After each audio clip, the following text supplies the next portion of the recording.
Hello, hello. Good afternoon. For those who have never caught me live before, my name is Jewel. I'm a grateful recovering addict.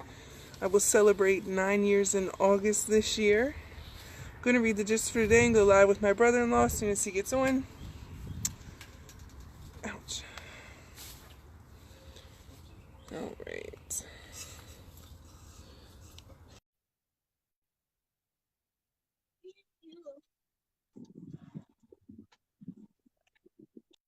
What's up, y'all? Hey, Miss Patty. Okay, so I'm going to start with the gist for today, Joe, and then I'll let you take the mic. All right. Today is February 5th. Keep coming back. We are grateful that we were made so welcome at meetings that we felt comfortable. Basic text, page 83. Remember how scared we were when we walked into our first NA meeting. Even if we walked in with a friend, most of us recall how difficult it was to attend that first meeting. What was it that kept us coming back? Most of us have grateful memories of the welcome we were given and how comfortable that made us feel. When we raised our hand as a newcomer, we opened the door for other members to approach us and welcome us. Sometimes the difference between those addicts who walk back out the door of their first meeting, never to return to NA, and the addicts who stay to seek recovery is the simple hug of an NA member. When we have been clean a while, it's easy to step back from the procession of newcomers. After all, we've seen so many people come and go. But members with some clean time can make the difference between the addict who doesn't return and the addict who keeps coming back. By offering our phone numbers, a hug, or just a warm welcome, we extend the hand of Narcotics Anonymous to the addict who still suffers. Just for today, I remember the welcome I was given when I first came to NA. Today, I will express my gratitude by offering a hug to a newcomer. That's exciting, Tony.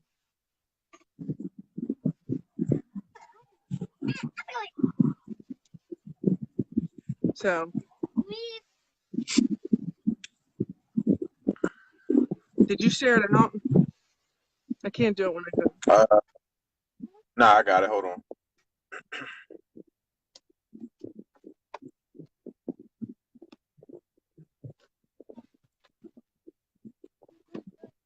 I remember how excited I was when I went, Tony, too. It was exciting for me. It's like a new life, a new beginning. All right, I got it shared out. Okay. All right, so everybody on here knows that this month, well, actually, it was last month. It was the 31st, well, the 30th. Um, I got my 19 months, and when I first started, when I first got sober, I wanted to stay sober for a year, and I ended up staying sober for 19 months. And everybody on here knows that I always talk about, how I, do it for my daughter, and I do it for my family and all that. And well, Friday, I took my wife and my daughter to the airport, and they went to Texas to go be with her sister because she's about to have her baby, and then I'm flying down um, next week. So because I had some things I had to finish up here before I left, I couldn't leave when they left. Um, and what ended up happening was Friday, I ended up drinking, and um, I don't really know. Like I was talking about it with my wife and my brother and all that, and I feel like when they left, I feel like panic set in with me because um, I don't know. It was like one of the first times I had to just be by myself and sit with myself. Um, I don't really know what happened. I just feel like I panicked, and I ended up drinking, and then the next day I woke up and I was like, kind of down about it, and I was discouraged about it, but at the same time I felt like I found the flaw in my recovery, um, and finding the flaw in my recovery, I feel like, this time around I'll be a lot better. And um, I just feel like it's because I'm the type of person that I always do everything for everybody else, and I always come last. Yeah. Um, I always put myself last place, and um, it just made me realize that I didn't care about myself like I thought I did. Yeah. Um, when I don't have my family, I realize that I'm empty. I realize that I'm just a shell when my family's not around. Yeah. And I feel like I feel like in a lot of sense, I feel like I picked that up, from my mom. I feel like she was the same way. I feel like she Yeah. was the type of person that, she was the type of person that always did everything for everybody else, and she never put herself first. She always put herself last, and I feel like that's just a bad trait that I feel like I picked up over the years. And I feel like, obviously I didn't want to come on here and do this, but I told Jewel that just like I owe it to all of you to stay sober, I owe it to all of you to be honest and show you that, I'm human too. So I'm not a perfect person either. And even though I had a long time in my eyes, it's the longest I've ever, Yeah. I doubled my last sober date. Yeah. I doubled the time the last time I got sober, and but I just feel like I just got kind of I'm not gonna say arrogant, but I just feel like I got too comfortable, Yeah. and um, I gave myself more credit than I deserved. I felt like um, I didn't realize how hard it would be being by myself for a week or 2 weeks Yeah. until it was already here, and then there was nothing I could do about it. I It was too late. I was already by myself. when I got up, because I had saw you had called, I guess you were calling to tell me they had taken off. But that's why I called back twice, because I was trying to get you to come back here, because I thought if you came back here before you went home, then you would probably, you guys would go to the gym and work out. Um, and I didn't. The other thing too I wanted to say is, all the time you say that you got sober for Leanna, and for your wife, which is awesome. It is. But you have to be sober because Joe wants to be sober, not because Joe wants to be sober for everybody around him.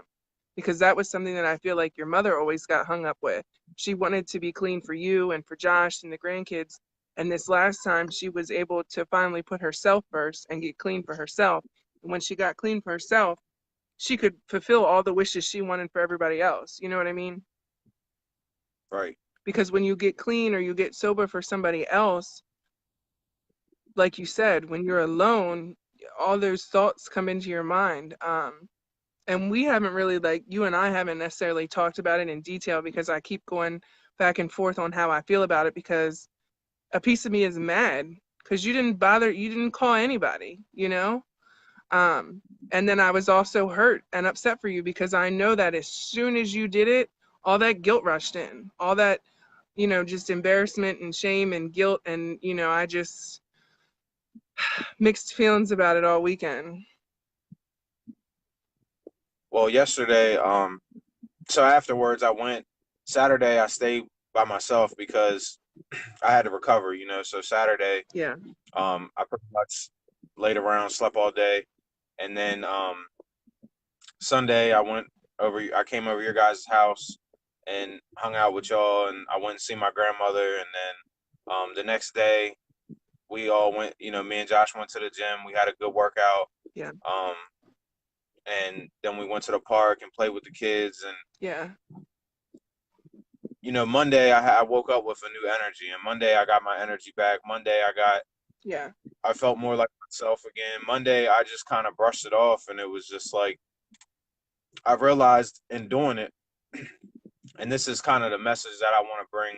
Um, I know a lot of times on these videos, you guys are looking to us to lift you up, and I know that, and I'm seeing here on the video that, if I struggle or if I fall short, I see that the community works both ways. And it's like I've always told y'all keep me accountable and keep me up and elevated too. Just like I do the same for you guys do it for me. You know, and I said And that too. I said, you know what? We haven't been going live every day. And Josh goes, that's not why it happened. And I was like, yeah, but it could be a piece of it, you know, because we weren't going live as much. And even though I still agree with going, you know, 2 or 3 times a week rather than going every day, maybe it would have helped. Who knows?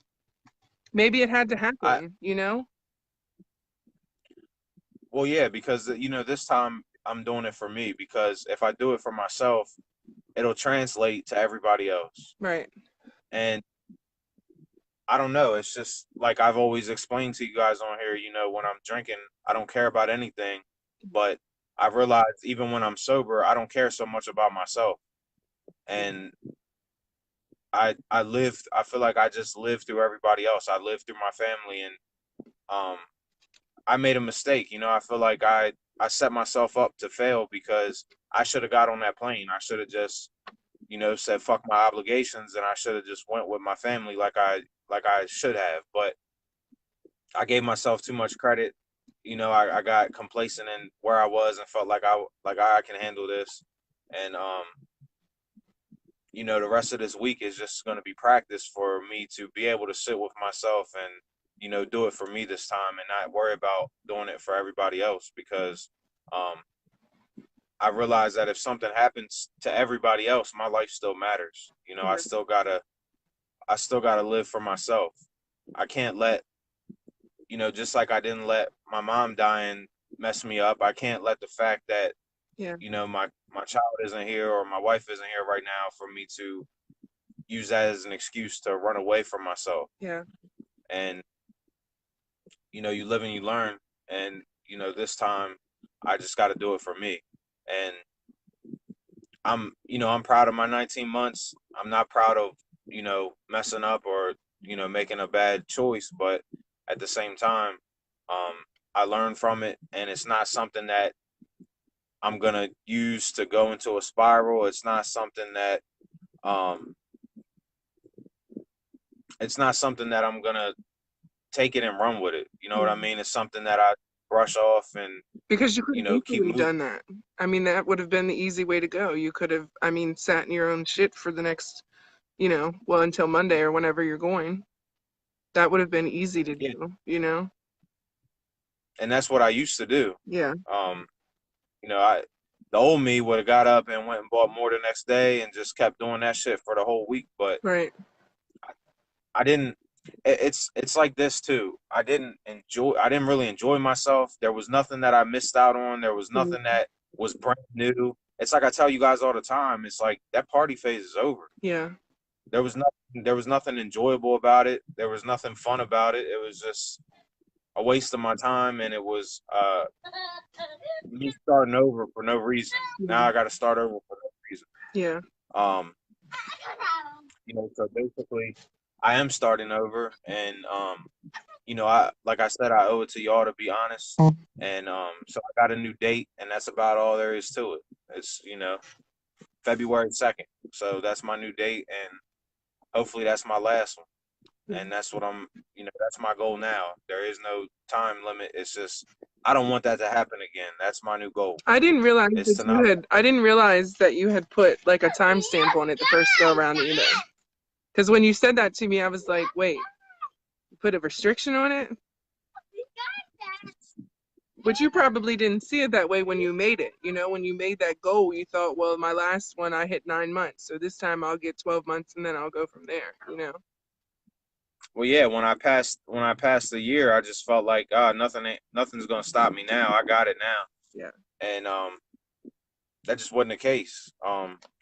And it's like I said, I did learn from it. And it took me a while. It took me a couple days after the fact to. I really didn't realize what I learned from it until last night. And basically what I learned from it was I got to do this shit for me. I can't do it for somebody else. Yeah.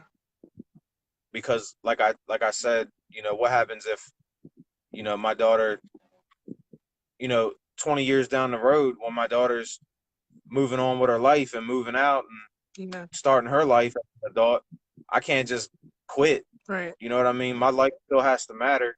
And most importantly, um, you know, yeah, I held up my end of the agreement for my daughter because she didn't have to see me like that. She wasn't here. Um, there was nothing I could do to put her in jeopardy Yeah. or put my family at risk.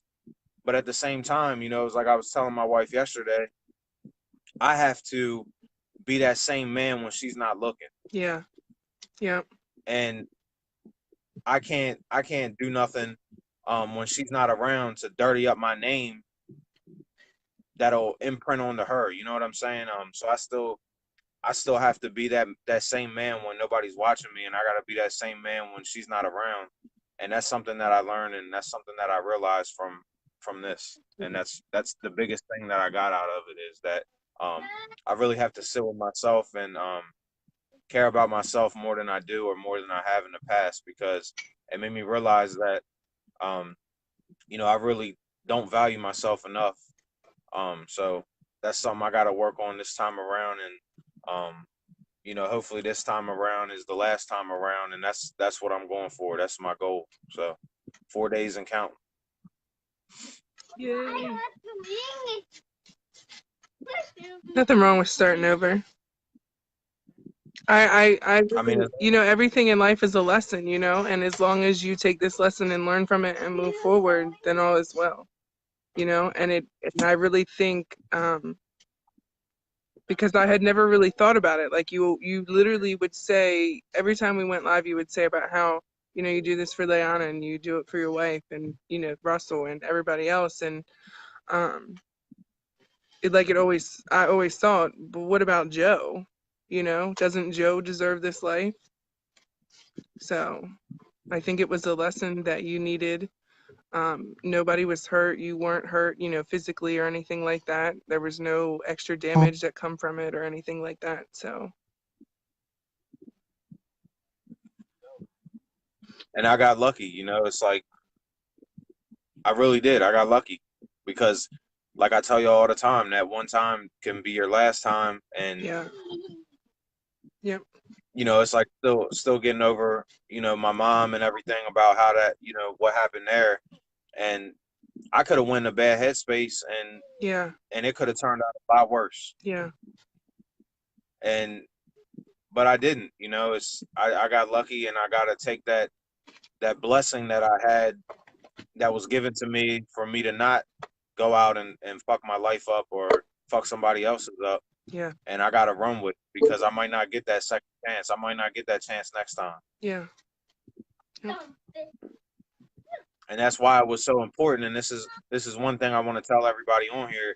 If this does happen to you or when it happens to you, don't sit in it. Get up the very next day and start over. Yeah. And Always do what come you're back. doing.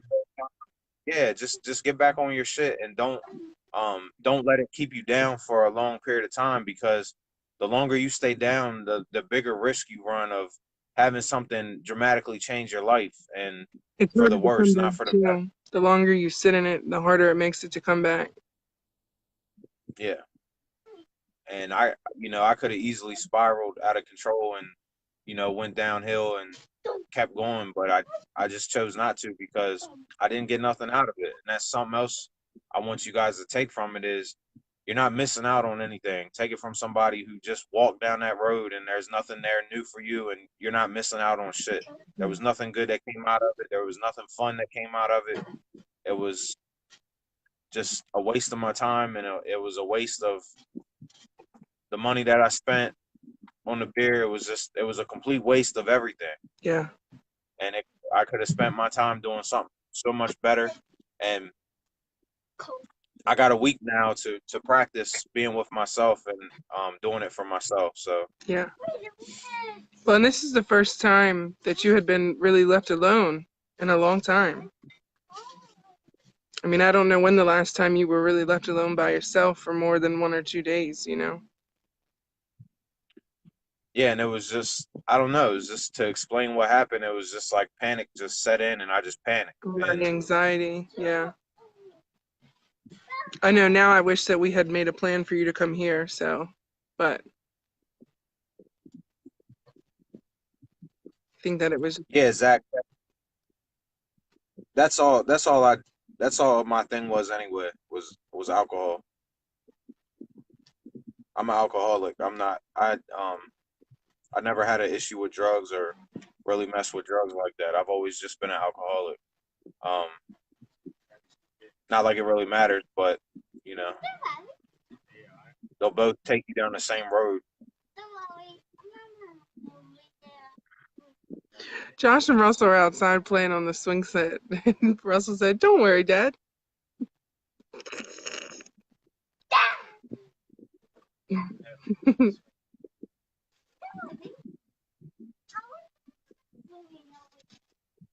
So, you're right, Patty. All right. Does anybody have anything to share?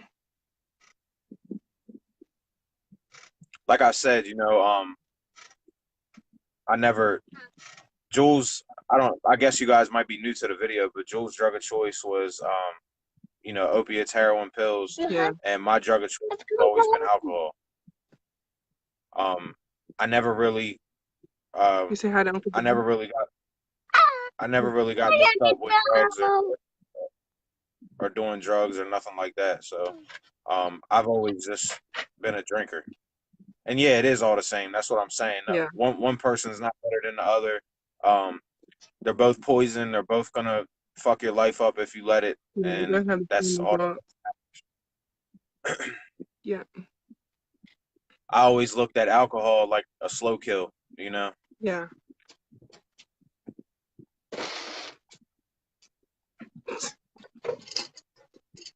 This boy's out here and everything.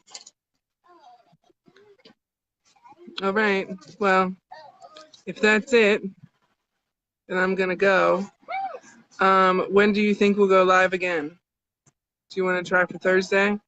Or if you want to go tomorrow, I mean, we can go every day while you're home until you leave. It don't make no difference to me. Yeah, we can go tomorrow. I don't care. I'll probably go to the gym, and that's about all I got on my agenda. So. Yeah, tomorrow's a good one. Okay. Lunchtime Yeah, Sarah. tomorrow? Right. Yeah, we can go lunchtime. But yeah, Sarah, you're right. Like I was telling my wife and everybody else that I was talking to about it. That 19 months was the best 19 months of my life. You know. Yeah. And it was the first time that I really felt like a real person again. So I know what's better. I know nothing is out there for me that's any good when I drink, because when I drink, I make good choices, I make bad choices, I do bad things, and I get the consequences 9 times out of 10. So, but this time around, I was lucky enough not to really get hit with any bad consequences. Luckily for me, I just sat in the house and passed out. So it could have been a lot worse, and I'm not gonna take that chance and blow it. I'm gonna take advantage of the fact that I got lucky, or I was blessed enough to Yeah. get left with a lesson instead of a consequence. Yeah. I feel like in the 19 months, there were lots of celebrations and there were sad times, but I think overall it was a lot of celebration. You, Leanna, all kinds of good stuff. New baby. So. But I appreciate you guys being on here and being supportive for me. And I'm just gonna do what I gotta do. It's nothing that I can't do. And but this time, instead of doing it for my daughter, I'm gonna do it for myself.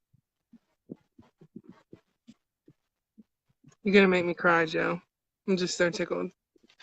I really, everything happens for a reason.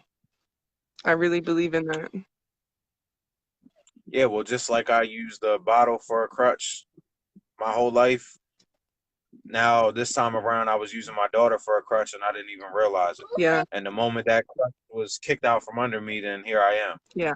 So well, and who would think I of, gotta do it. who would think of using your daughter, I mean, none of us even thought of that as a crutch, None of us even saw it that way. Well, people who knew better did, because that's why everybody always says you got to do it for you. Yeah. but that was my fault. You know, that was my flaw in my recovery, and that's what I realized. Yeah. So, all right, guys. Well, that's it All for right, so I today. appreciate y'all watching. Don't forget that we have a community group called Breaking the Chains. Feel free to join that. If you feel like you need somebody, feel free to reach out. We're here. Um, if you guys want to help keep Joe busy with his mind for the next couple of days, feel free to reach out to him. I'm sure he'll appreciate it. All right, guys. Thanks for listening. We'll see you tomorrow. All right, y'all. We'll be back tomorrow.